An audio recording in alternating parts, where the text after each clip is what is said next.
Good evening, all. Hello. Hi, everybody. When did the Australian sneak in here? It was a while ago. He didn't even say hello to us before the stream. I see how it is, Terry. You didn't say hi to me either. Yeah, I didn't even know that you were here.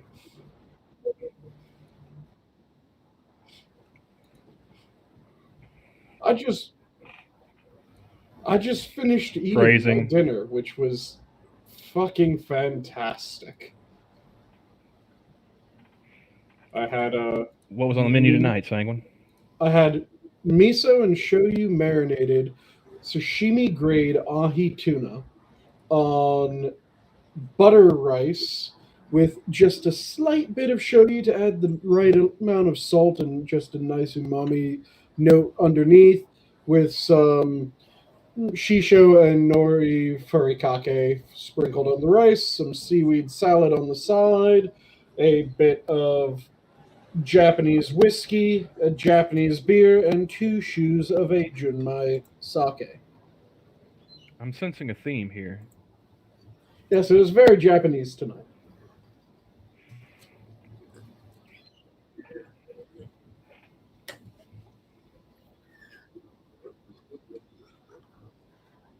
Oh, I'm Who? sorry to hear that.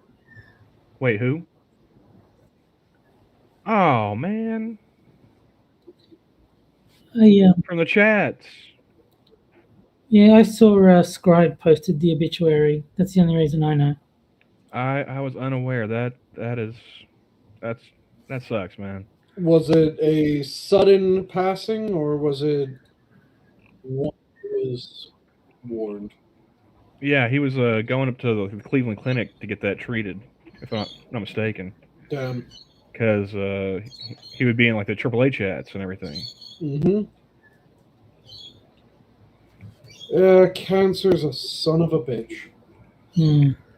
Well, F's in chat, folks. Yep. And to anyone else that has a drink, raise them high. And one final toast.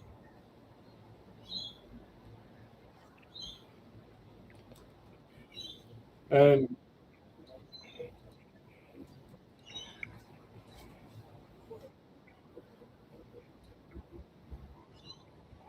while you're looking to find it again, for those that knew him personally, I've spoken about my view on funerary practices before, and I'll stress it again. Make sure that you don't just observe the normal, formal, solemn elements of dealing with a death that's close to you. Make sure that you do get around other people that knew him. Sit down, have a meal, have a few drinks, tell stories, and keep telling stories until all of you have cried enough that you're laughing more than you're crying by the end. It'll do you a damn sight of good.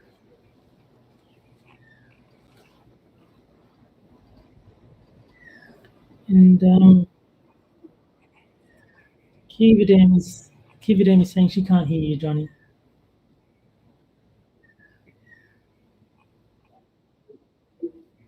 Not to me. Not to me. So says Kividam, yes. About to get our eardrums blown out. I wonder if it's because...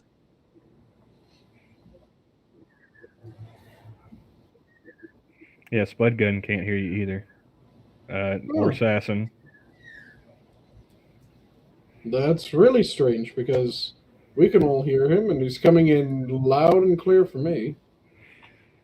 So I'm guessing it has to be something with how the OBS is set and not anywhere else.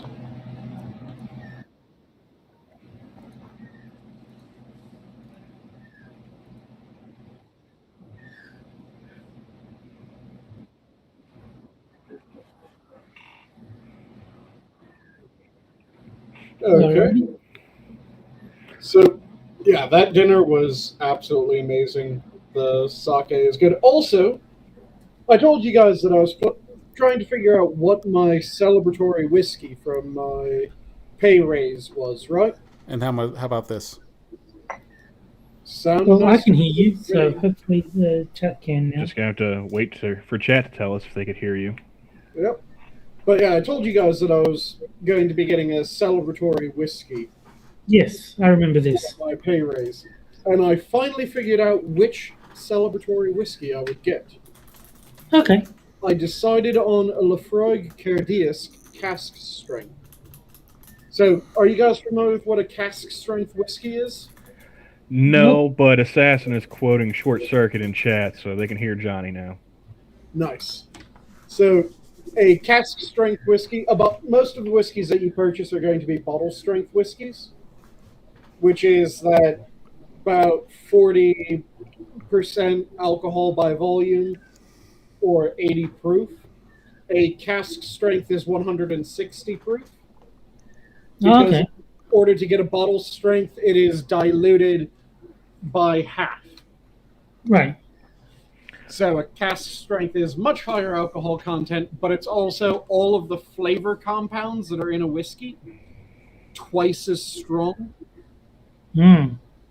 So it is a very pronounced, powerful whiskey that some people find it too strong. I fucking love it. And it being a Lafroig means that it's nice and smoky, but also it being a Lafroig means that it is as smooth as water as it goes down your pipe. Hmm. I guarantee Well- I would not like it. I tried to avoid developing a taste for the firewater for obvious reasons. So True. Whereas I'm Irish, so it's damn near genetically mandated for me. I had my days, but those are long since over now. Fair enough. yeah, college was a while ago at this point. No, when I was drinking, I was a happy drunk, but I was still a drunk. Mm. Yeah, I've only been drunk twice in my life, and from what I remembered and what I double-checked with everyone who was present at the time, which confirmed that I remembered it all, I am what can best be described as an Irish uncle drunk. Because I'm the sort of drunk that just starts telling stories and horrendous jokes. It's better than what I thought you were going to say. You run off and join the IRA. Oh, no. That would be the Irish nephew drunk, not the Irish uncle drunk. Oh, this is hilarious. Joe Burrow. Sanguine, do you know who Joe Burrow is? I know Terry and Name Johnny sounds have no idea. Joe Burrow is the quarterback for the Cincinnati Bengals. Ah, yep. New York Post I'll be right back. has a quote for him. Kids are wanting me, so. Okay. Bengals avoided COVID because there's nothing to do in Cincinnati. Nice. I mean, They aren't wrong. I don't keep up with the NFL. I stopped paying attention after college, so I have no idea. Are the Bengals like in playoff contention? I don't think they have been in quite some time.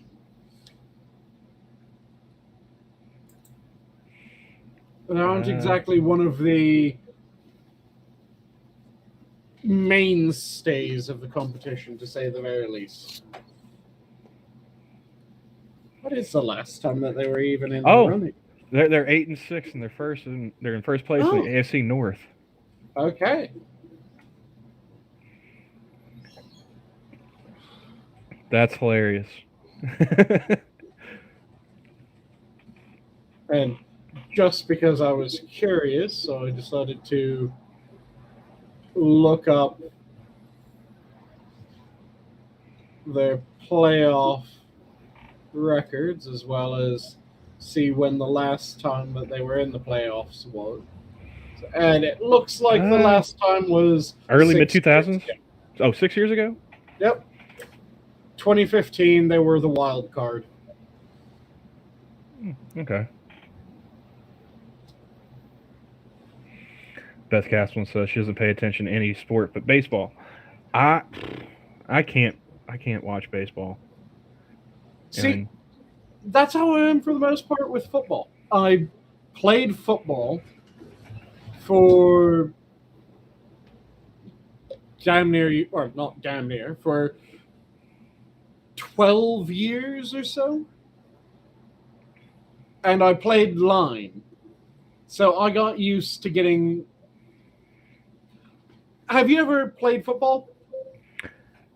I mean, if we're talking like an organized team sport activity, like 1 year. If we're talking like PlayStation, I mean, yeah.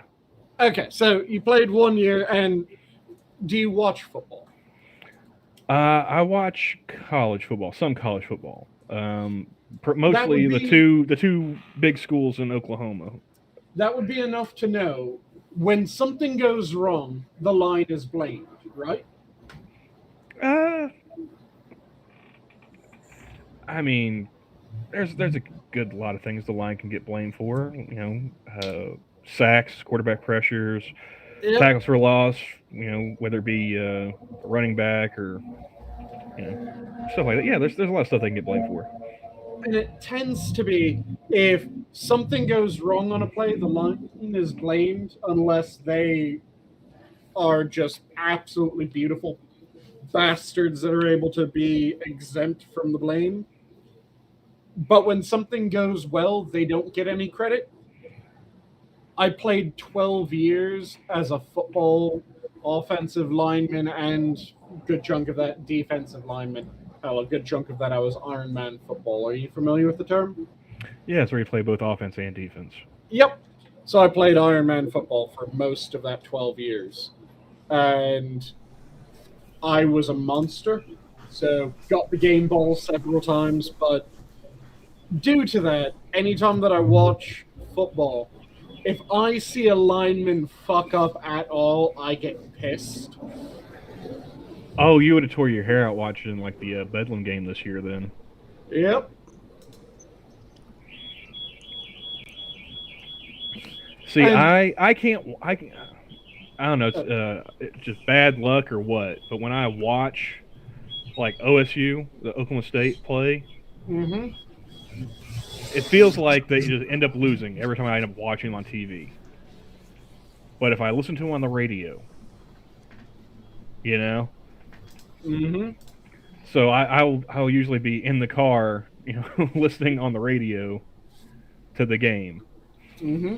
OU, I'm not as invested in. I like seeing them do well, but I'll watch that and I won't care. Unless it's the Texas game, I will root for OU for the Texas game. Okay. And Spud Gun, don't get your hopes up. Football was the only way that I played both sides.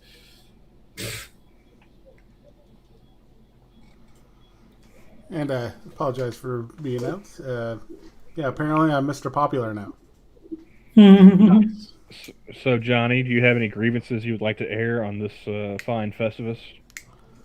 Well, I got plenty I can, but none that won't dox me. But Nice. I mean, anything in general, pet peeves, whatnot, stuff you see online.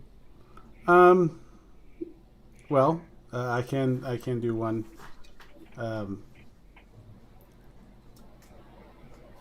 Learn how to organize your shit before you call. And this is for my work. Before you call in, when you some of the claims that we have that can be submitted over the internet, and when people submit these, there's a lot of information that you have to have in order to get them processed properly. And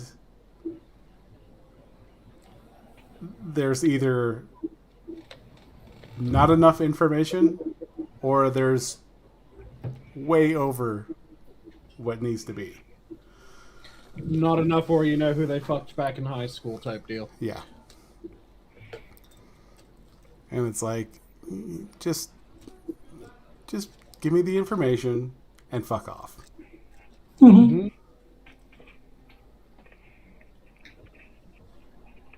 I'm feeling personally attacked. What about you, Terry? Any grievances? Noisy neighbors. Yeah, that underpass does tend to get a little noisy.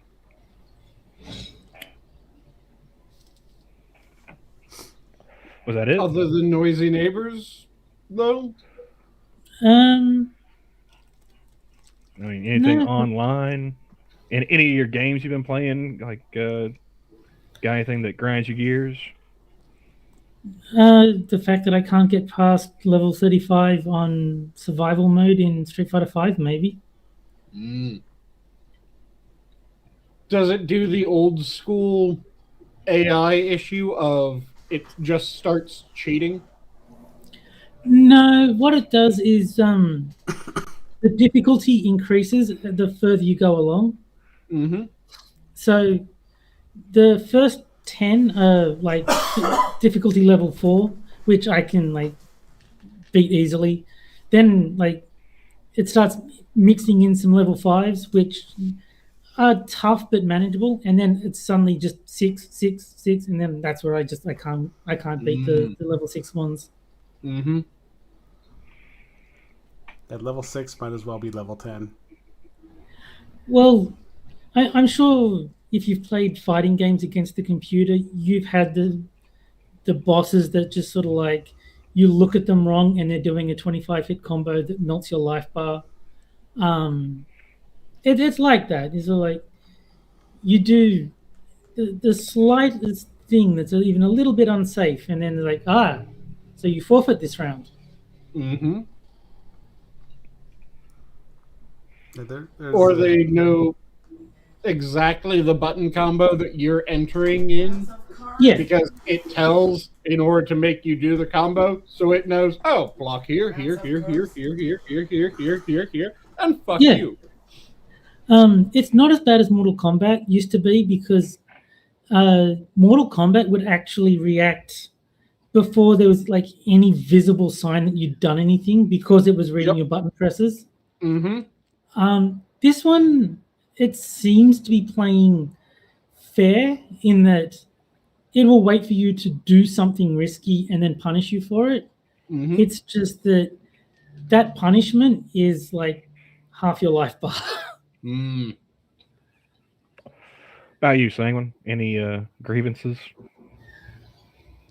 Can't really say I have any grievances for the day, because I just got back from an early Christmas, got some really nice Christmas gifts from that, including a tabletop hydroponic herb garden, as well as I now have a Serbian chef's knife, which means that I have at least one chef's knife of all the 4 major categories.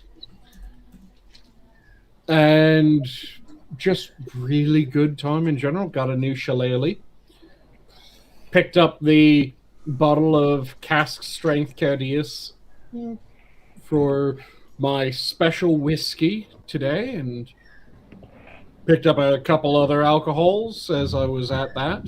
Hit the butcher shop, picked up some really nice meats. Hit the fishmonger, picked up some really nice fish. And I found out that my favorite Chinese food place is going to be opened on Christmas Day, so I'm going to have a very Jewish Christmas Day. Oh yeah, man. Just about every Chinese restaurant. It seems like it doesn't matter where you live in the U.S. If you have a Chinese restaurant, they're open Christmas Day. The problem is some of them are becoming really naturalized, so they are not open on Christmas Day anymore because now they actually have Christians there. Yeah, I don't know what's going to be open tomorrow in terms of food. So I made sure I went to the supermarket and like those frozen dinners that you just chuck in the microwave. I made sure I got some of those so that at the very least I won't starve. Mm-hmm. I can just heat those up if I can't get like food delivered. Nice. Yeah, for me, like I said, found out that one Chinese place is going to be open. So Christmas Day, I'm going to have tea smoked duck, Szechuan dumplings, and at least one or two other things as well. It's going to be a good meal. Well, I already promised Nana Camel Christmas morning pancakes because Mm-hmm. I'm her cook now, as well as all the other roles I fill. Mm-hmm. Maybe I can talk her into a Chinese Christmas dinner. It is the way that the Jews have been doing it in the U.S. for goddamn decades. And it is always a good meal as long as your Chinese food place is good. Though I do have a question. I What just want to some combination lo mein. Nice. What to you guys is the quintessential Christmas dinner? Well, I mean, in my family, Thanksgiving was turkey, so we would usually do ham for Christmas. Okay. Johnny, sounded like you were about to answer. He's muted. Yeah, I think Mrs. Hellcat wanted a word. He's a very popular boy tonight. So, well, he just unmuted. Did he? Are you there again, Johnny? Nope. Okay. So, Terry, what about you? Yeah, not really. Especially since Mum's sort of lost her zeal for Christmas with all the things going on in the world. I mean, there's usually chicken, turkey, ham, just generic sort of family celebration foods. There's nothing that I would like closely associate with Christmas. Mm-hmm. Yeah, Christmas Johnny? dinner was usually kind of an afterthought to the presents and whatnot.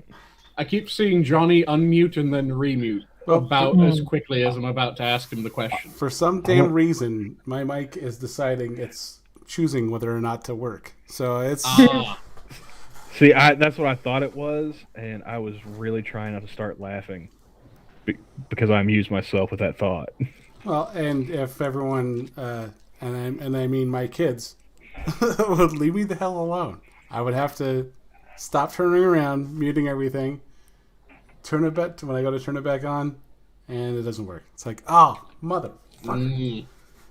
So, what is your quintessential Christmas dinner, John? Typically, it's like Camel. Thanksgiving is the turkey and stuffs. It's ham for the other part. Usually, the more Christian holidays, you get ham and ham. Yeah, like in my house growing up, it was like they would go all out for Thanksgiving. Christmas dinner was kind of an afterthought to, the Christmas presents in the morning, and then by New Year's we were eating Spam. See, I agree with you guys that you don't have turkey because you just had turkey for Thanksgiving, and it would be wrong to have two turkeys right in a row. But I disagree with you on the ham because ham is Easter. No, the right and proper Christmas feast is goose. Not a lot of goose sold at Walmart. Goose. So, yeah. Oh yeah, goose is a pain in the ass to find, but you get a nice, proper roast goose for Christmas dinner, and it cannot be beat. And we didn't have a Walmart near us for the better part of about 2 hours. I don't think I've tried goose. I've never had goose. I've never had duck. Duck is fantastic. Goose is really good if you cook it right. Yeah, I mean they could barely cook turkey, man. It always ended up being dry. True. And that's not because turkey is dry. It's just that's how they ended up making it. Yeah, with goose it is amazing. It has a hell of a lot of fat on the bird. So you need to make sure that you render the fat out as you cook it. And then you'll get this insanely moist meat. But it's all brown in the meat. It kind of looks like a well-done steak when it's cooked right, only it's a lot more juicy. But unlike duck, it isn't something that you can eat medium rare, sadly. Duck, you should have medium rare, unless it's like Peking duck. But if it's standard duck, medium rare duck, oh my god, that is a thing of absolute fucking beauty. I just trust the restaurant to know how to cook. So, however they present the duck is fine. And like, I'll assume they did it right. I mean, I was just sitting here talking about trying to get Nana Camel on for a Chinese dinner. At that point, I'm not even going to be eating, beef or chicken. Depends on how authentic it is. I'm fairly certain these are like, first generation off the boat Chinese people. It's going to be cat. Nice. Though, that just reminded me of when I was in EMT and one of the Chinese food places that we would pass by frequently during shift was literally the ass end of the building was joined to a pet hospital. Yeah, I wouldn't trust that place. Yeah. I don't know which one was there first, but I mean, someone had a sense of humor and it was dark. If the animal place was there first, the Chinese definitely had a sense of humor. Yeah. Or they just saw a business opportunity. Yeah. Yeah, I remember there used to be a all-you-can-eat buffet here that was Chinese food. And I'm not sure how they got the cuts of beef that they did, but I'm pretty sure that I have never seen a cut of beef that looked exactly like that. And so me and my friend were eating there and we're like, this is the best cat we've ever tasted.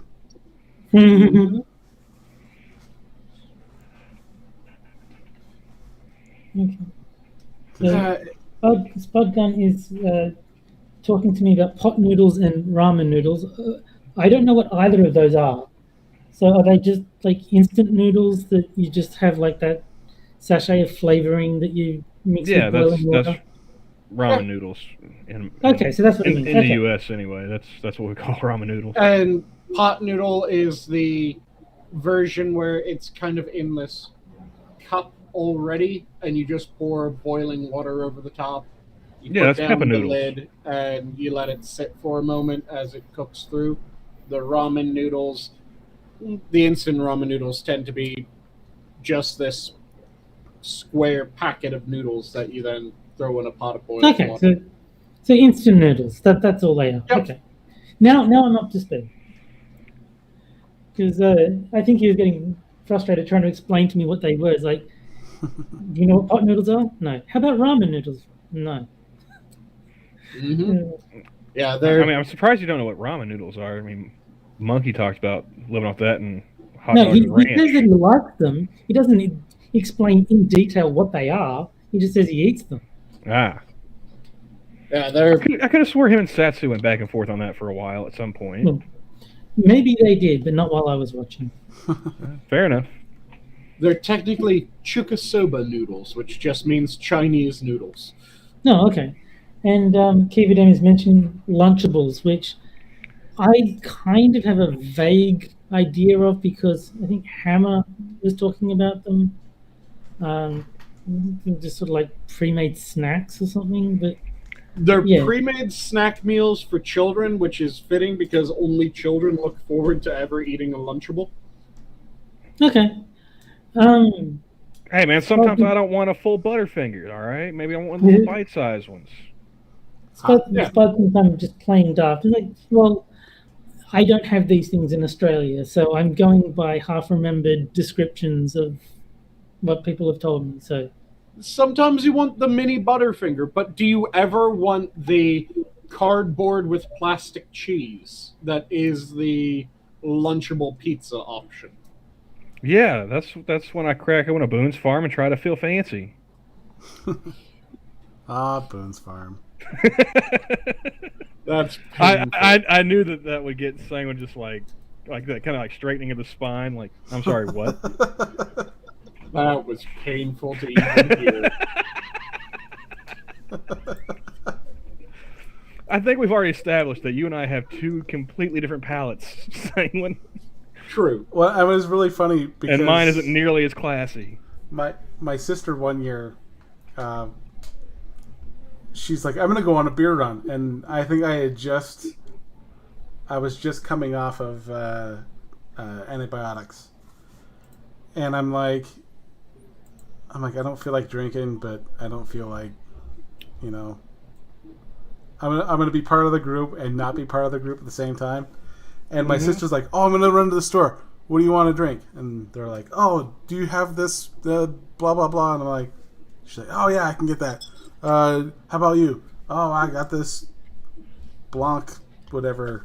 Yeah, like, I fucking know.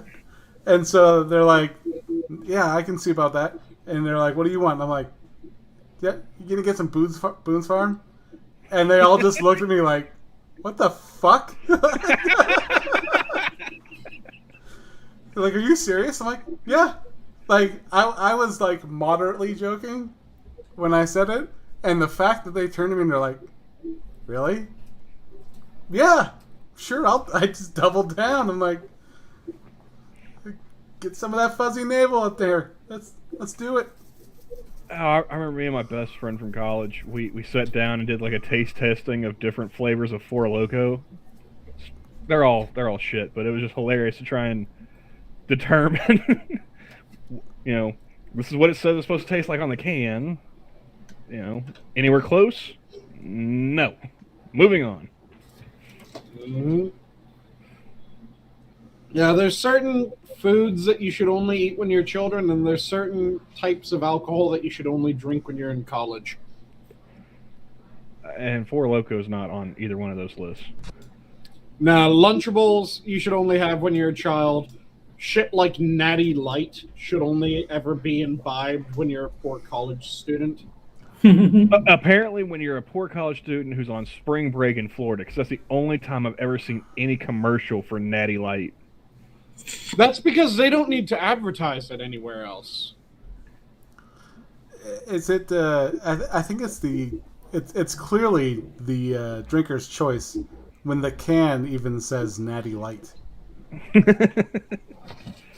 Yeah, for those who have never seen a Natty Light or never had the displeasure of trying to swallow the contents of a Natty Light, imagine that someone has perfectly distilled the essence of a piss water beer. And then they decide to mass produce and market it. That's what a Natty Light is. It is best described as the piss of someone who was once an alcoholic and is remembering what alcohol tasted like. Yeah. Yeah. See, I've never actually drank Natty Light. That's the only time I saw it advertised. Oh yeah, I have. In college, we mostly drank. Is it Bud Light or Busch Light? Both of them have, or both of them are a thing. You have Bud Lights and you have Busch Lights.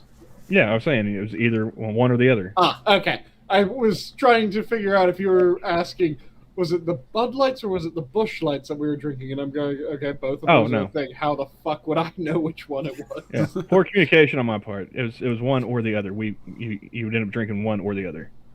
Those are the two big ones.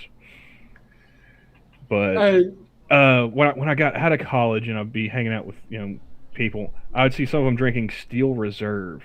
You guys ever tried that one? Oh, I have not. Boy. Or old OE40. That was another one. That was another one on the list. Yes, Steel Reserve. That's like if somebody brewed beer in a boot. Okay. That's the only way I can think to describe it. It was just god awful. And yeah, so I also refuse to drink cheap. The only time that I had any experience of Natty Light or the like was drinking with friends and one of them asking, "Hey, you want a drink?" and me going, "Sure." And then they brought back that. I spat it out and I went, "No, I wanted a drink, not your piss." And I got an actual drink. I happen to like PBR, their Assassin. I've never tried PBR. I'm not a big drinker. As I've mentioned many times before, I can drink like a fish. But the beers that I tend to go for, when I was in college, I would go for a lot of Guinnesses because they were available and not terribly expensive. Smithwick's, if I could find Smithwick's, which is another St. James Gate brewery product, so the Guinness brewery. Southern Tier is really good. Have you ever had a Southern Tier, Johnny? I don't believe so. And Keeper Dam, he doesn't like pina coladas, doesn't like getting caught in the rain, none of that. I do like pina coladas, though. I've tried one and I didn't like it. So yeah, if you don't like tropical, like I like sweet drinks, so it's definitely in my wheelhouse. But yeah, if you don't like sweet stuff like fuzzy navels and sex on the beach, stuff like that, that's not gonna be your thing. I think I was in Mexico at the time. We were at a restaurant and I don't think I ordered it, but I think either my mum or my stepdad was like, "Do you want to try it?" And like, "Sure." Like, "Oh God, no! I'm glad I didn't. That's awful." If you like sweet drinks, Johnny, one that you should see, I'm not sure if it comes out every year, but it was a Southern Tier, and it was the creme brulee Southern Tier. It was insanely sweet. It was like eating creme brulee, only it was alcoholic and you drink it rather than chewing.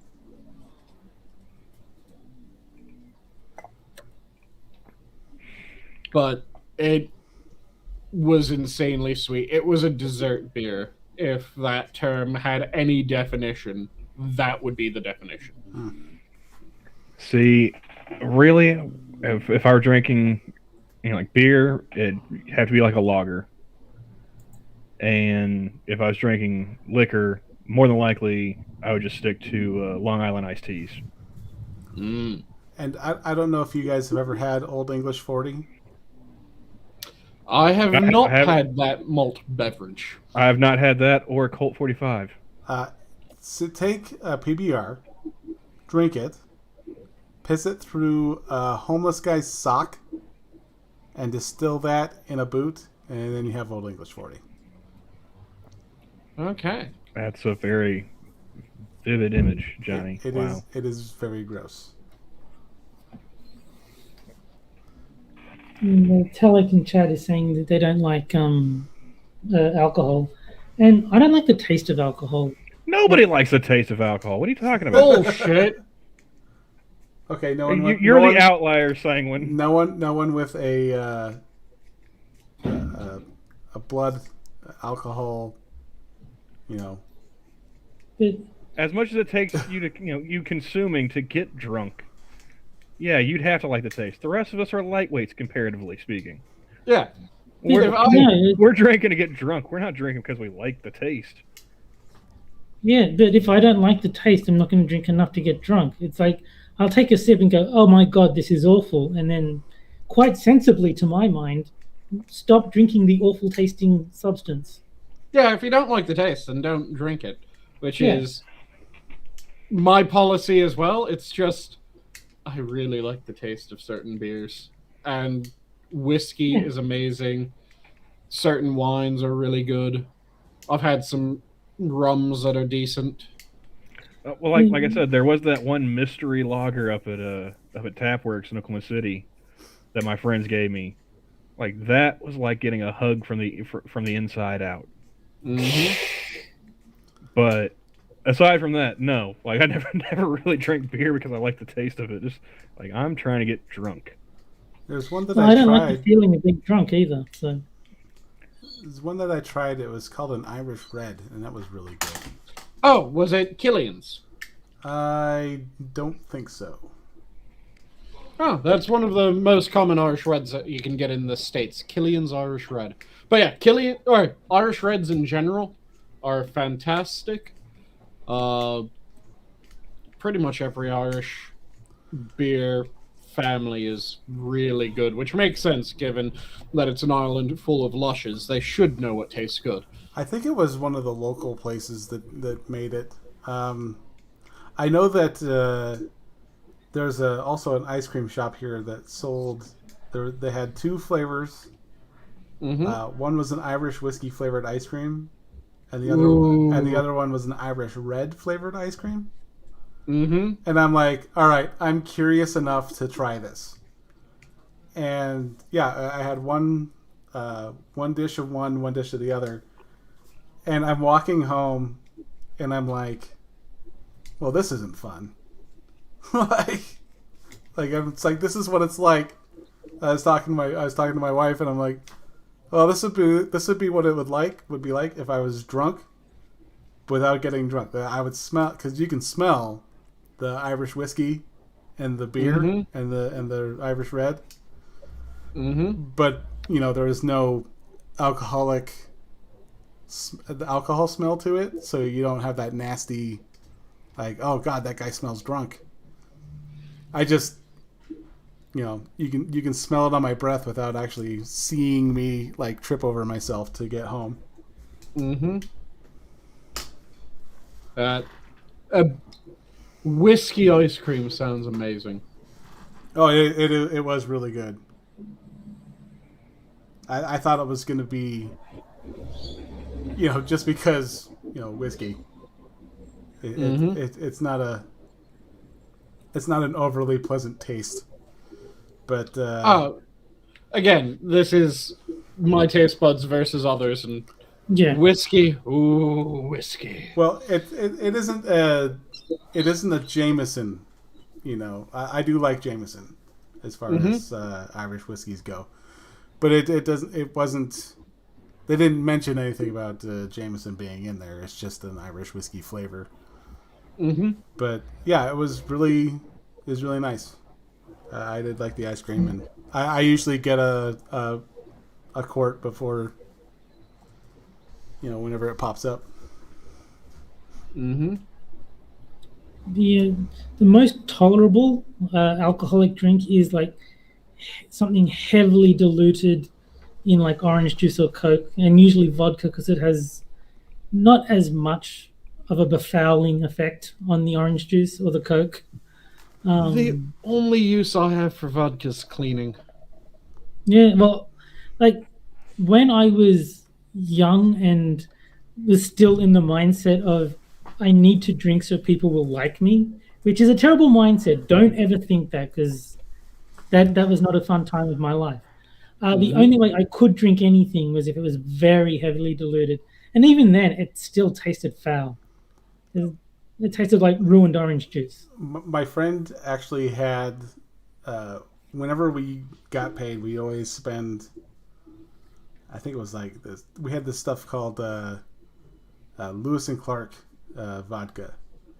And it was distilled, I think, somewhere either in, I believe it was in Missoula or Helena. I'm not exactly sure. You could find it with no problem in Helena, but Missoula was a place where we spent a lot of our time, and it was like $15 for a half a gallon. So we got a lot for not so much. Yeah. And he would take one bottle, fill a gallon jug, with just it's pure vodka and just enough orange juice to make it look like orange juice. And then that would be the bait, the bait gallon. And then there was one that was like mostly orange juice with a little bit of vodka put in there, which we would normally drink out of. Mm-hmm. And they're like, "Oh yeah, you got some more in there?" We're like, "Oh yeah, we got regular orange juice in there." And like people would pour themselves a glass, take a swig, thinking they're gonna get orange juice, and just to watch them just spit everywhere, it was hilarious. It was an expensive prank, but loved it every time.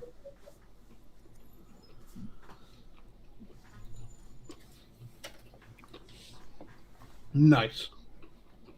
Yeah, it was. Those were the days. I do believe that's the definition of alcohol abuse, sir. Yeah. Like I said, for me, the only purpose that I've ever had for vodka is cleaning. So for that, I buy the cheapest bottom shelf swill that I can possibly find. And thus far, the cheapest that I can find is for $10 I can get a handle of the cleaning vodka that I use. Is vodka a better cleaning agent than like actual cleaning products? If you're cleaning cast iron, it almost can't be beat. Okay. Because you want something that will allow you to lift up anything that's stuck onto the bottom of the cast iron, as well as something that will evaporate quickly, so that you're left with a nice clean surface, no liquids still on it, so that cast iron doesn't rust out. Okay. And since Cynic has put the thought in my head, is making orange juice fizzy called gassing the juice? Damn. Well played.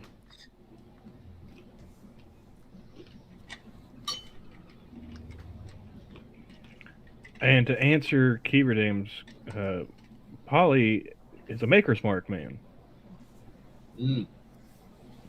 Last I was aware. Yeah, that sounds... Yeah, I think he is a Maker's Mark. Or at least that's the running joke that they had about him throwing empty Maker's Mark bottles into Jason Momoa's backyard. Yeah, it's because he married some like school crush. Lisa Bonet. Yep. Yeah.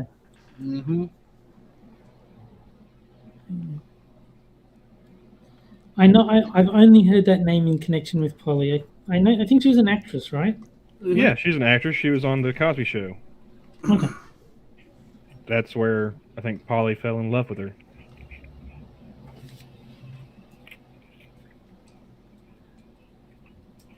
Oh, have a good Merry one, Christmas, Spud. And Merry Christmas. Sanguine, are you going to do the Santa tracker tomorrow night? Oh yeah, there is the Santa tracker up and running again, isn't there? It's so silly. I like that. Yeah, I might well do it. Do you know the backstory on the Santa tracker? It was a little kid wrote a letter into the... I can't remember the system that does it. NORAD? Yep, wrote it into NORAD asking... He didn't write a letter, no. He called. He called them, didn't he? Oh, yeah. Called them. Okay. Yeah. Like, I don't know if he just had, like, I think it was a wrong number is what it was. Mm-hmm. He was calling, I think some number he read in the paper for, like, Santa's workshop or whatever. And he ended up getting a hold of NORAD.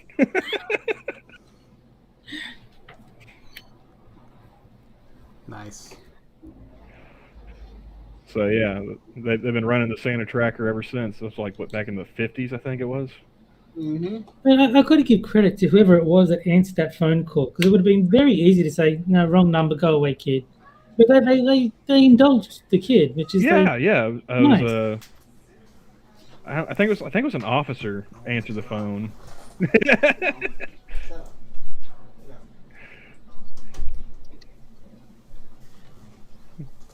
Johnny's not even bothered muting this time. No, yeah, I think it was like some officer called. I don't remember like what the rank was that answered. But yeah, he indulged the kid. Yeah, so, and thus an American Christmas tradition was born. Yeah. You know, spying on Santa by radar. Christmas is one of those holidays where just really awesome shit tends to happen as just a matter of course. Did you see? I don't know if it was a TikTok or whatever, but there's a thing on Twitter where Alexa ruined Christmas because the little kid says, "Alexa, can reindeer fly?" He goes, "No, they can't." Damn. Oh man, like what do you guys think is the age when kids need to stop believing in Santa? I think I was like 5 or 6. 5 or 6. I think it was. I'm not saying like when did you stop? Like when do you think kids should stop? It's like when do you see a kid that's like, oh, you still believe in Santa? It's like, huh?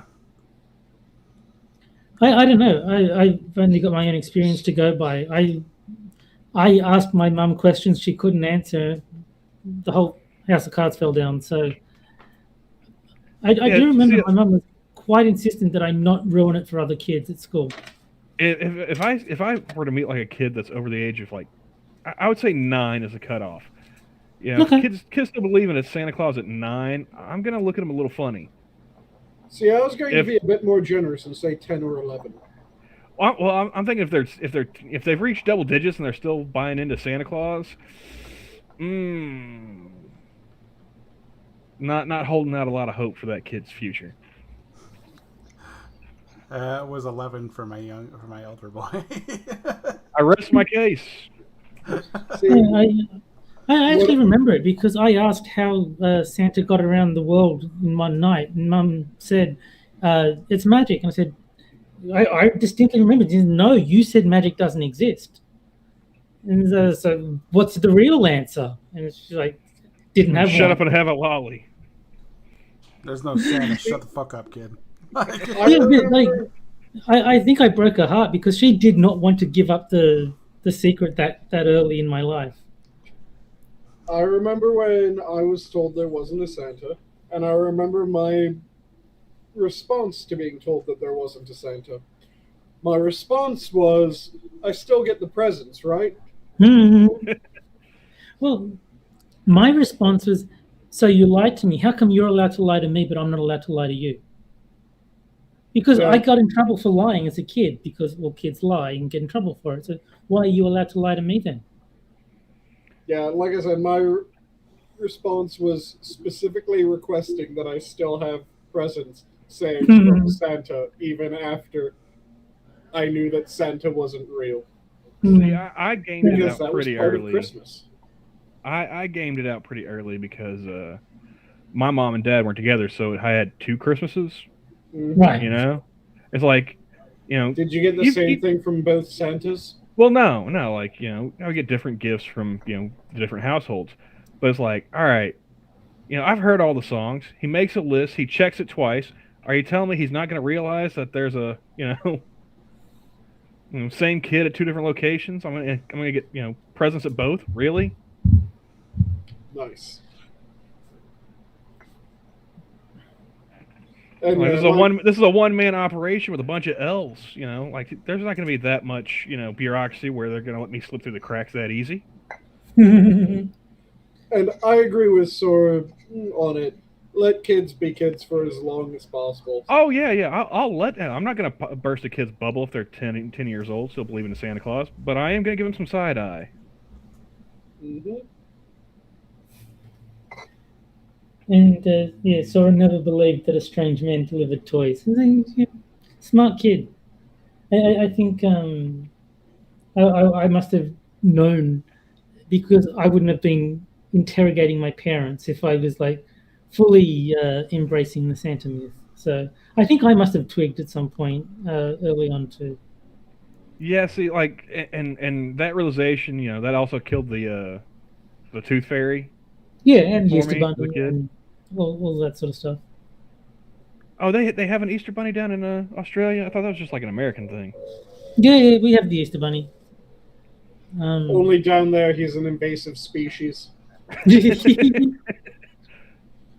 Well, does the Easter Bunny bring eggs and chocolates to kids in Australia too? Chocolate eggs, yeah. Oh, chocolate eggs. See, we had chocolates hidden in like plastic eggs, or when I was a kid, they actually do the hard boiled eggs and paint them up. Well, that was my Greek Easter. It's because like I did like the traditional Easter with my mum's side of the family and the Greek Easter with my dad's side. So my dad's side would actually have hard boiled eggs painted red, and you'd like smack them against each other and see who won the egg fight. And it was like supposed to be good luck if you won, but that was like not many Australian families had that tradition, because that was like brought over from the Greek side of things. As far as Australians go, it's basically just chocolate eggs, or like chocolate bunnies, chocolate eggs, just chocolate.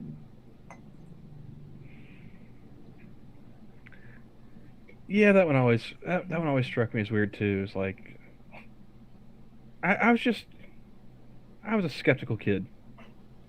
Yeah, and again, I had the same response to each of them. I still get this, right? Larry, you'll still pay me for my teeth, right? Santa, I'll still get presents marked from Santa, right? Easter Bunny, I still get the candy basket, right? Well, once I figured out that Santa was just my parents, I think I just assumed the presents would continue. They just wouldn't be pretending to be Santa anymore. No, see, that was an important part of the Christmas. They still needed to pretend that it was from Santa, even though I knew that it wasn't, and even though they knew that I knew it wasn't. Still had to pretend. No, I think I just assumed that I'd still get presents, so who cares? Yeah, like my mom, she realized that I didn't believe any of that stuff anymore when I lost a tooth, and I just brought it to her. It's like, can we just cut out the middleman? Nice. I remember I had a book, and it was supposed to be like, how much of a geek are you? And one of the questions was, if you stopped believing in Santa because you didn't believe you could make it around the world in one night, gain 1 point. If you didn't believe in Santa, if you stopped believing in Santa because you realized the North Pole was a terrible location for a toy factory, gain like 50 points. Mm-hmm. And it's like, that part of it never actually occurred to me, that distribution from the North Pole is probably not that good.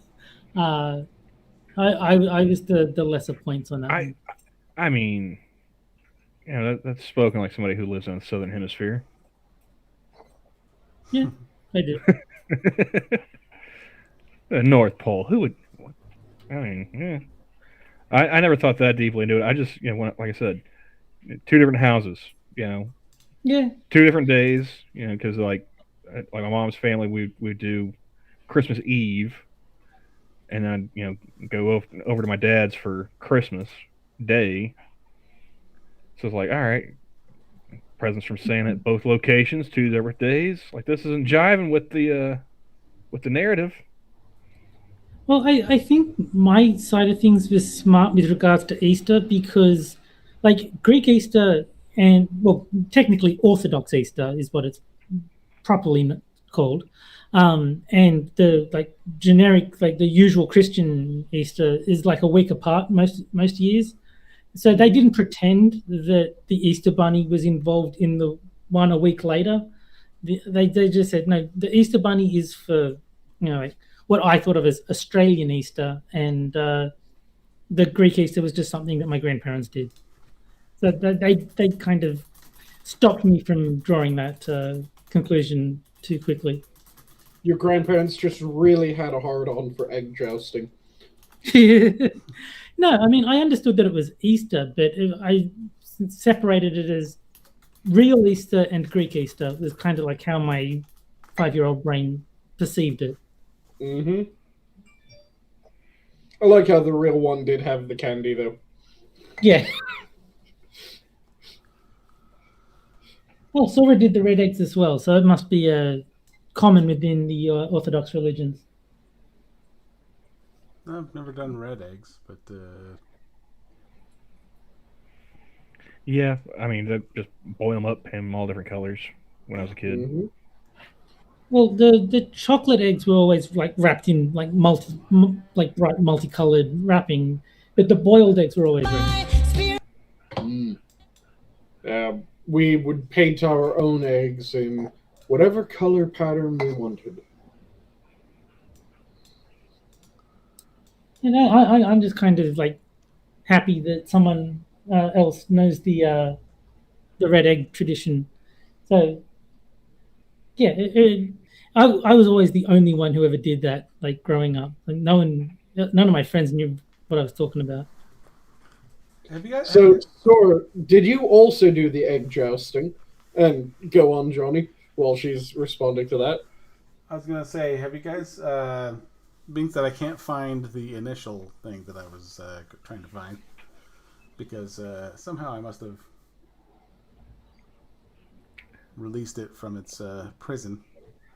All right, who wants to take bets that he finds it as soon as he ends the stream? Sanguine? Terry? Oh, I'm willing to bet that as well. I would put 20-1 odds on that happening. Like, it is very likely that it's going to happen. But yeah, you don't even have to listen to a peep. You can just watch. You can just watch the video and just feel the cringe emanating through.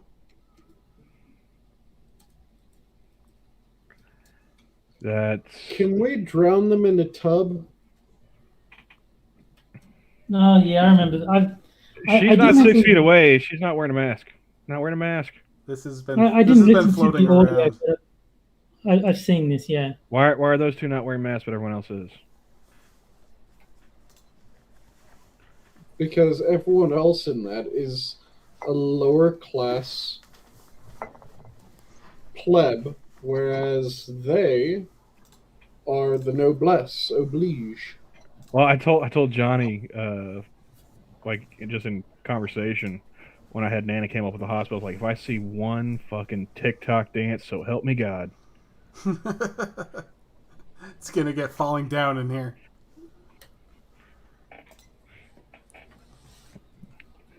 Yeah, if I see one dancing nurse, I'm gonna lose my shit. Yeah, I don't know why TikTok became such a big thing among nurses. Well, I heard they have they got like pretty much like different algorithms for like the West versus in China. So like Chinese TikTok, they're actually learning or watching videos or being shown videos of people doing actual cool shit that It's, functional or whatever. Do you guys know that cartoonist? What's his name? George Alexopoulos, G Prime. Oh yeah. Most of his stuff I'm not that big on, but his one on the dancing nurses is like that actually was good. Where like this woman is like, I just wanted to hold your hand one more time, and so she's like crying and like pressing her hand against the glass of the like the ward that the guy's in, and then the next frame behind them, all the nurses start dancing. And like, okay, that one was good. That one is probably his best. Well, I saw one earlier today as I was scrolling, doing laundry, and it was like one of his drawings. Was it girl saying goodbye to her dad as he's flatlining, behind Yeah. from behind the glass. And like the next frame is the doctors and nurses dancing behind her. Yeah, that's the one. Oh wait, what do I think? What is by accident?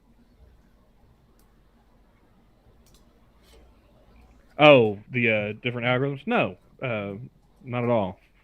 I don't think it's by accident. I think it's by design. But I don't ever see TikTok from Twitter, or when Monkey and Jack play them on YouTube. Yeah. I'm not the type of person. Twitter is one too many social medias. I'm not gonna get TikTok or any of these other ones. No, I would not join TikTok no matter what. It's like gun to my head, I'm taking the bullet. You mean you don't want to engage in poorly lip-synced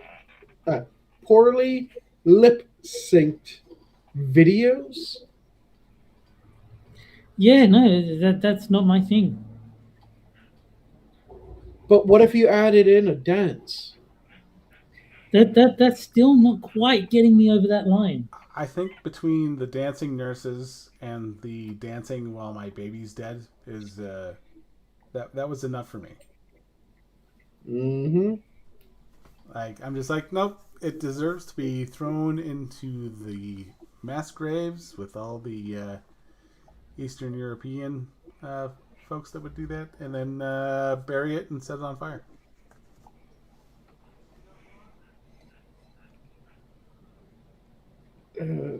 TikTok's just fucking weird. I don't get it. It makes me feel like an old man.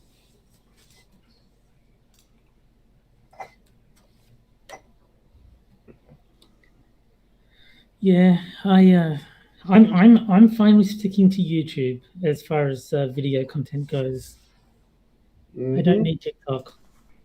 Oh, I don't even use Instagram, and that's like one of never been on Instagram. Haven't been on Facebook in years. I've never even logged into made an account with Snapchat. I've never even been to the website, if there is one. I don't know if it's an app or a website. Probably both. So yeah, don't know anything about Snapchat. I made an Instagram account because I think someone was like, you can follow me on Instagram. Like, might have been Satsu, and like wanted to promote his food stuff. Like, sure, why not?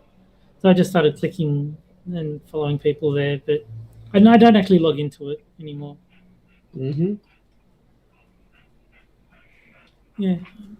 Facebook is for family, Twitter is for friends, YouTube is for entertainment.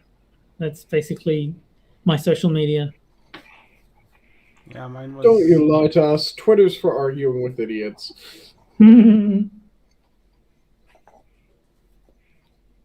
Well, I do that to entertain my friends. That's like that still falls under the category of friends. Fair enough. And you were saying something, Johnny? I was going to say, yeah, I really only started Twitter because stand-ups would, if they changed their schedules, would put it on. They announce it on Twitter before they put it on their website, and so yeah, I usually catch it that way. And a lot of bands do the same thing. They put their upcoming concerts on Twitter so people know when they're going to be. I don't do any of that stuff. I don't care when they're touring, but I like following comedians just because they're usually funny. Like, usually their tweets are funny, entertaining.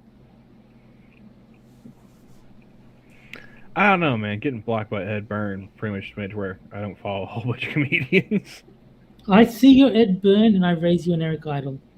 Yeah, you got me beat there. That's for sure. But I the Ed Byrne one happened so soon after I joined Twitter. I was like, yeah, I'm not gonna follow comedians. That's hilarious. Yours is a funnier story because like you didn't even say anything nasty No. or mean or even like critical of him. You just made a joke referencing one of his jokes. It wasn't even so much of a joke. It was just like a funny article that was,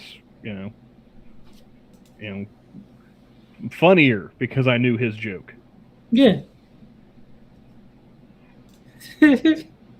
Whereas Eric blocked me because I criticized him. I said that I was sick of celebrities,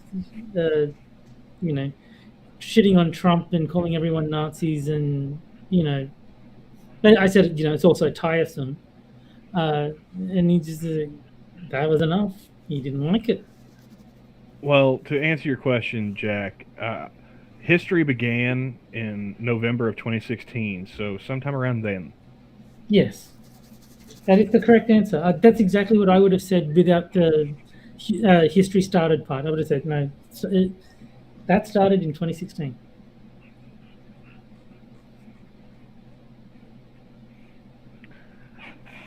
I wonder if Jack Murphy's blocked me yet.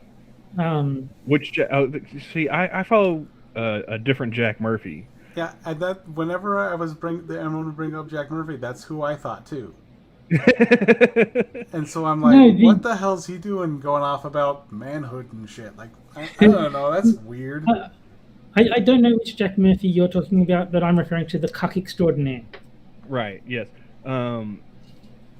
See, the Jack Murphy that Johnny and I are thinking of, he's got his handle on Twitter is Jack Murphy's RGR. Yeah.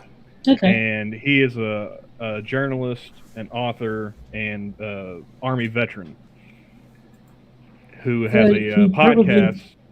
Yeah, he's got a podcast on YouTube called the Team House. Him and another guy who had been a Army Ranger, they both co-host it. And they so he probably didn't write an article about how great it is for other guys to No, different Jack Murphy. See, I bet he's probably hating that he shares a name with this idiot because Jack Murphy. People are going to get him mixed up. Yeah, this is the Jack Murphy that Johnny and I were thinking of. He actually did have a tweet or two about your Jack Murphy, and he was not impressed. I bet he wasn't. Because there's going to be people who give the wrong Jack Murphy a hard time because that always happens. He didn't say anything about the article. It was he was poking fun at the fact that this dude charges like $100 a month to teach you how to be a man. It's like, you're supposed to learn this shit on your own. You're not supposed to have some guru hold your hand through it. But the other thing is, this so-called masculinity expert blocks anyone who disagrees with him and shouts at women on the internet because they read super chats. So there's not incredibly masculine behavior there. Even if you don't factor in the cuck aspect, which is enough to undermine him. Well, anybody who's got their hand out saying, throw me a C note and I'll teach you how to be a man is immediately suspect. Yes. Before you even get to the articles about cucking and or yelling at women reading super chats. Yeah, no, this Jack Murphy, the cuck extraordinaire, is I don't like to use the word grifter because I think it's overused, but I think he does qualify. I think he's quite clearly running a scam with this whole teach you masculinity, alpha male giga chad nonsense. See, when I look at him, I the thought that comes to my mind when I see a picture of that Jack Murphy is that looks like, I would not be surprised if you told me that this was Tom Segura's, older, not funny cousin or something. Oh, and I just checked. I am blocked by Jack Murphy, the cuck extraordinaire, because Vince was talking about him, and he actually tagged Jack Murphy in his tweet. And so when I replied telling Johnny who Jack Murphy was, and not in flattering terms, Jack Murphy was tagged in that conversation. So he saw it, and He did block me. I never followed him. I don't have any interest. I would see clips when I was scrolling through Twitter, like by Tim Pool or referencing Tim Pool, and that's where I would see him. It's like, oh, he hangs out with Tim Pool. He's probably boring. He's friends with him. Like, yeah, he's probably boring. Yeah, and so King Vidam is quoting the "Why would you bring that up? Fuck you." It's like a heartfelt fuck you. Well, yeah. Like that makes it funnier to me. It's like, oh, so it's not just a regular fuck you. This is from the heart, Yeah. From the deepest cups, right? And he's acting as if Sydney was the one who was asking the question. She was reading a super chat. It was like some guy going by the name Mr. Dickenballs, which gives you an idea of like how serious this was. All right, that's an even better name. That's an even better online name than Han Asshole Solo. Yes. Mr. Dickenballs sent a super chat saying, "Ask Jack about the cuck article," and Sydney just read it out because that's her thing. She's got to read the super chats. And then Jack he wasn't even just saying ask him about it. He was like asking for clarification. Yeah, can you clarify the cuck article? No, I am not blocked yet, but I am certainly trying. I'm not even going to waste the energy to make an effort. I wasn't trying to get blocked. I was just honestly answering Johnny's question of who is this guy. And apparently, that was not to Jack's liking. Let's see here. Yeah, Vince put that he was blocked. Terry asked if he read a super chat. I saw that there was a video, but I have no clue who this guy is.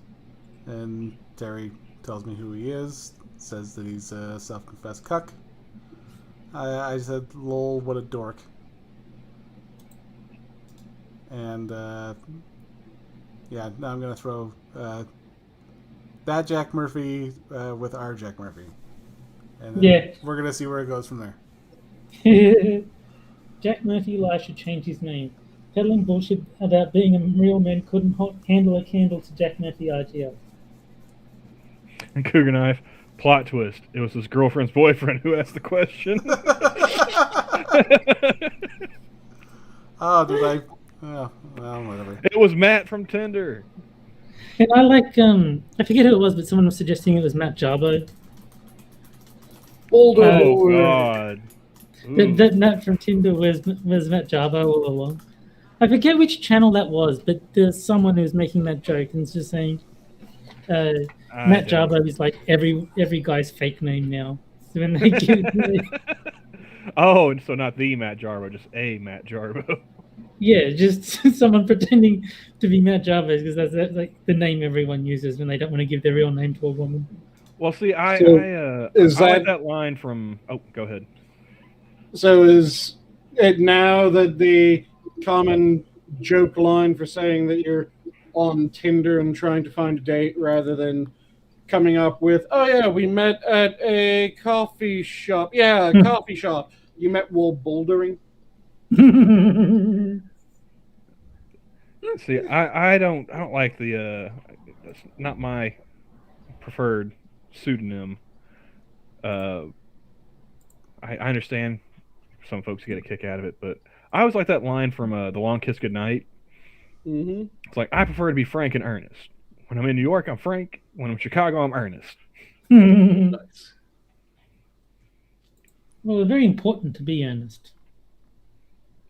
See, I have two main fake names that I use for things. One of which is entirely fabricated. One of them is a name that I found in a graveyard near which I lived. So the second one is James Black. Ah.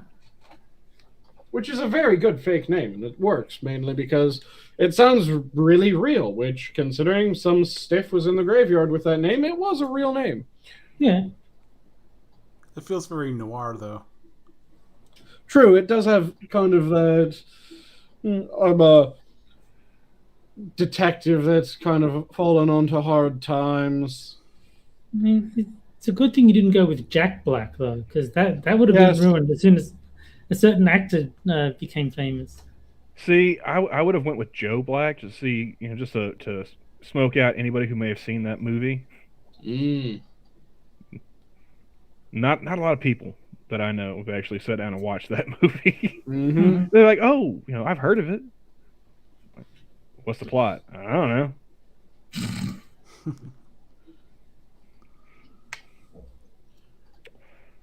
Let's see. And then you could do like the Office Space, like Michael Bolton. Like, yeah, I like the movie. But yeah, I did like that in Office Space. Like, why should I change my name? He's the one who sucks. Yeah.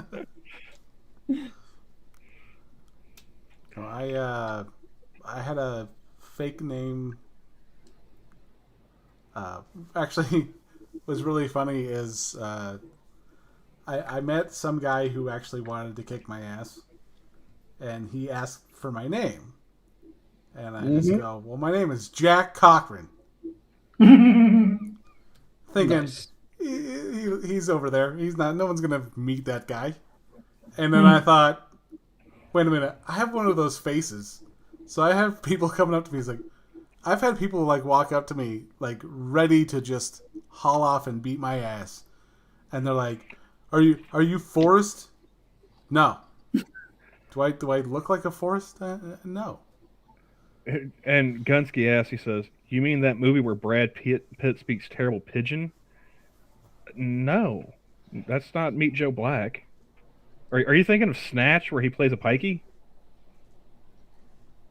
I don't know why I just remembered this, but I actually freaked someone out because their internet name was Jessica Rabbit. So I jokingly asked if they had a boyfriend named Roger. So they sent me a message saying, "How the fuck did you know that?" Nice. I was like, well, because your name's Jessica Rabbit. And Snatch is a great movie. It is. Though I do enjoy prefer it immensely. Lock, Stock, and Two Smoking Barrels. See, I've never actually got around to watching that one.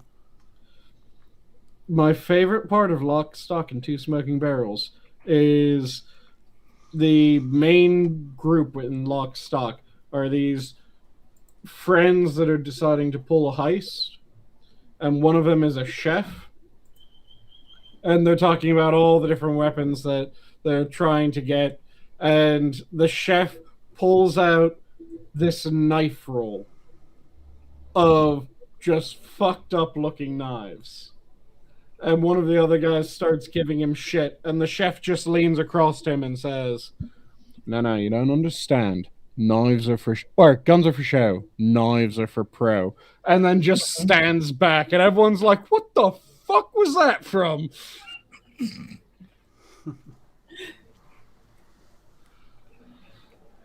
No, my actual when I did poetry contests when I was in high school, my pen name was C.J. Riley,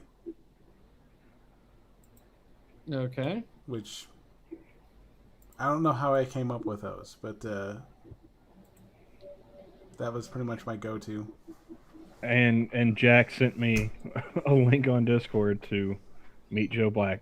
I forgot that scene. Fair enough. So Part of that me- was Meet Joe Black. Part of me is half tempted to say the reason why you came up with CJ was originally you went BJ. No, that's too obvious. CJ.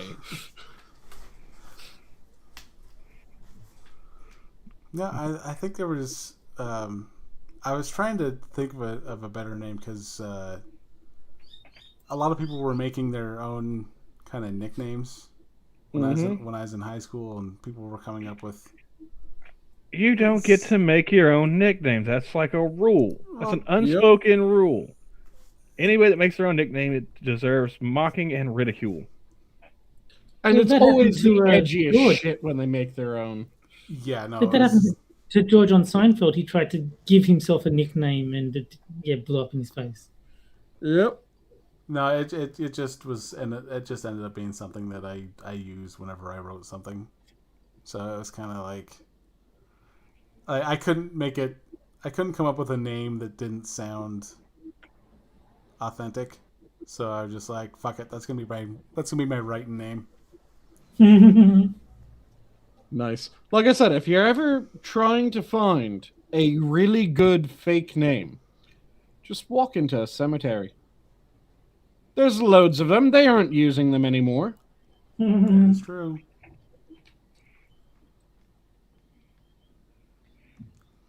Make identity theft American again. I think my favorite name out of all the ones I've seen is there was a doctor whose name was Bill Yu. Nice. I just thought that was just too perfect. See, now that just reminds me of the Disney World Haunted Mansion tombstones outside.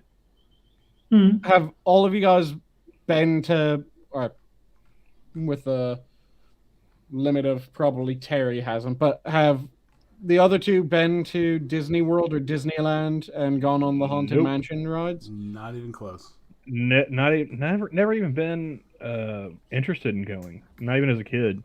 I remember seeing like the Super Bowl commercials where they, the winners were like, what are you gonna do now? I'm going to Disney World. Why the fuck would you want to do that? I've never been to Disney Plus, much less Disney World or Disneyland. So, in Disney World and Disneyland, there's the Haunted Mansion ride, which is rather fun. And one of the funny things about the Haunted Mansion is that there's a shit ton of fake tombstones leading up and leading away from the Haunted Mansion. All of them with jokes on them, effectively. So one of them that I remember is, "Here lies lesser more, 6 shots to the 6 shots to the chest, no less, no more." See, I've heard that joke before, but it was. Yeah. Did you say Lester Moore? Yes. Okay. See, I didn't catch the T in Lester. Ah. Yes. "Here lies Lester Moore, 6 shots to the chest, no less, no more."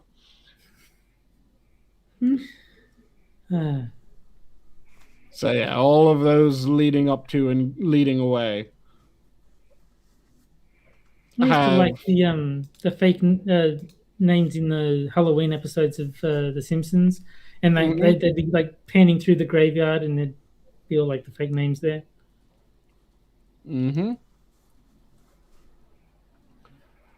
Yeah, those. I have always been curious how other people end up coming up with their fake names, because, like I said, for me, I have one that's entirely fake, and then I have one that I picked up in a cemetery. Yeah. Well, I can tell you that Johnny Hellcat definitely sounds a lot more authentic than CJ Riley. So yeah, it's yeah. I mean, I've never come up with a single good fake name, as is probably evident. I mean, I don't. I can neither confirm or deny having any aliases, and I'm not gonna disclose because I might need to use one someday. Who knows? Have you ever been given a nickname? No. And I didn't grow up with a lot of deep thinkers, so everyone just called each other by their last names, like you were in the prison or the Marines. Yep. And the hate camel is from a Bill Hicks stand-up, isn't it? Yeah. Well, as I was telling Manic Idiot on Twitter, Alex Jones in his previous life. I do love that theory that Alex Jones is just Bill Hicks in disguise. Yeah. Well, no, have you?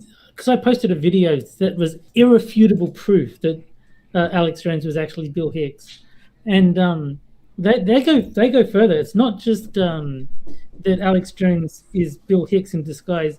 Bill Hicks replaced the original Alex Jones, and they've got pictures from 1997. Oh, so This Alex Jones looks nothing like this Alex Jones.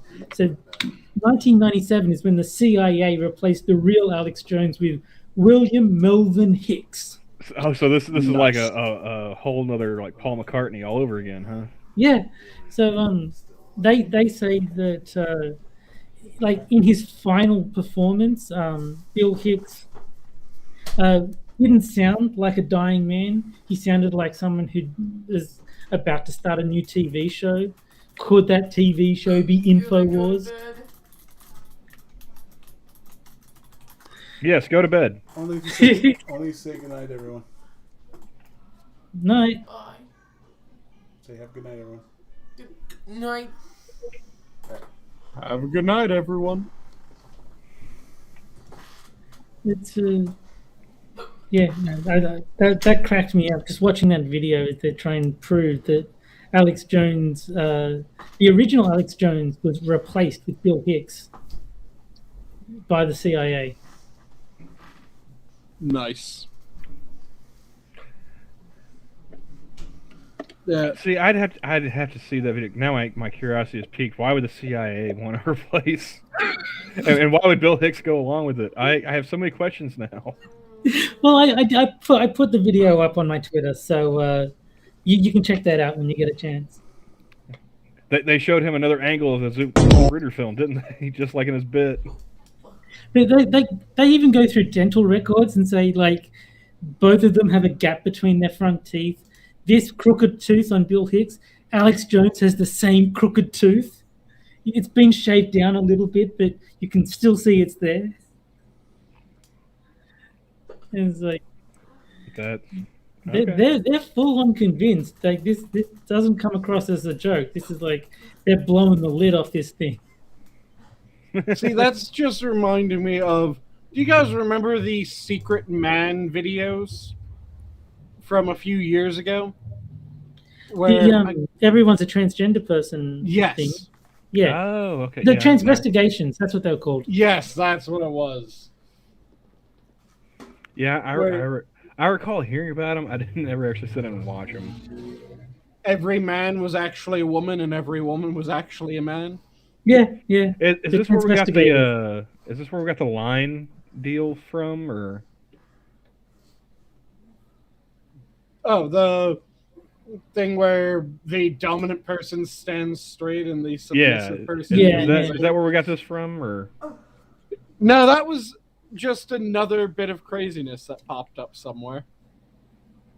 Okay. The transvestigation, though, was, I think one of the weirdest ones, if I remember correctly, was they took a trans woman and said that they were secretly a woman. So, like Eddie Griffin doing blackface and Deuce Bigelow too? Yes. Because they'd just do weird things, like they would be going, see, look at how mannish this woman's hands are. And I'm going, they look like hands. Look how broad her shoulders are. She's tiny.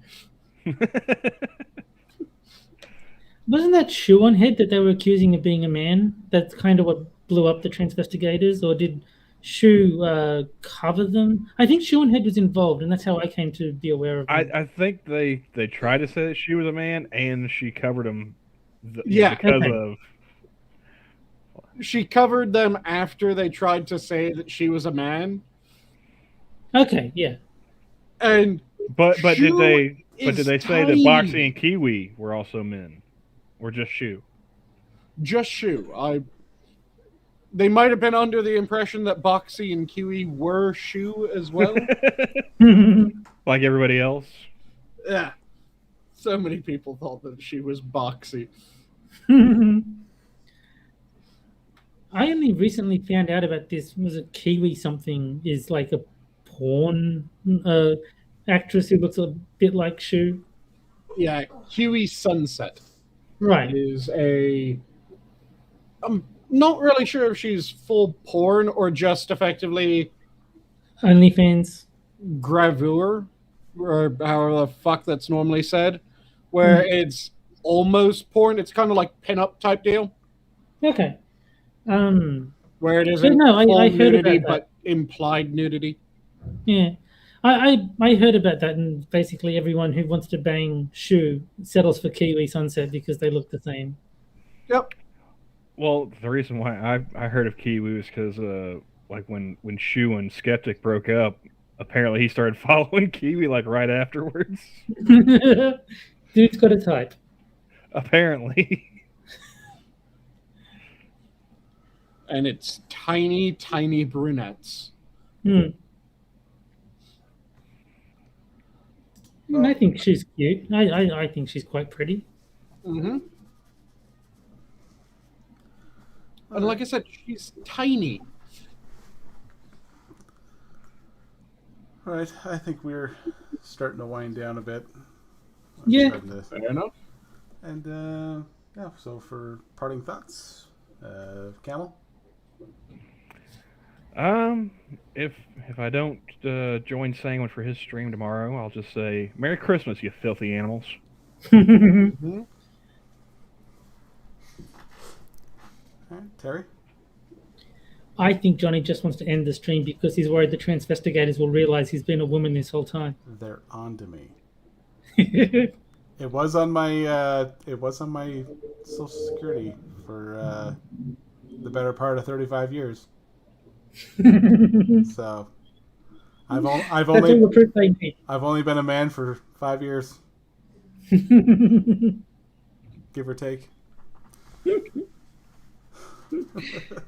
Sanguine? Terry, you haven't dug deep enough if you think that Johnny's secretly a woman. No. Johnny's secretly a man who's secretly a woman who's secretly a man who's secretly a woman who's secretly a man. That's the real truth. Who's secretly a cat? Yes, who's secretly a cat, who's secretly Prospero. Yes, exactly. You need to really dig down. You can't just stop at that first layer and think that you've done your job, Terry.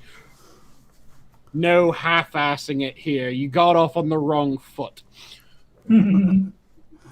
But I'll leave off on my standard. If you're passionate about something, make sure that you devour it. Don't let it devour you. And I'm going to go with part of one because I don't want to get anyone in trouble. If you are in marketing or advertising, yeah, you can figure out the rest from there. Yep. Nice. And with that, the zoo is closed. Thank you. Have a good night, all. Have a good night.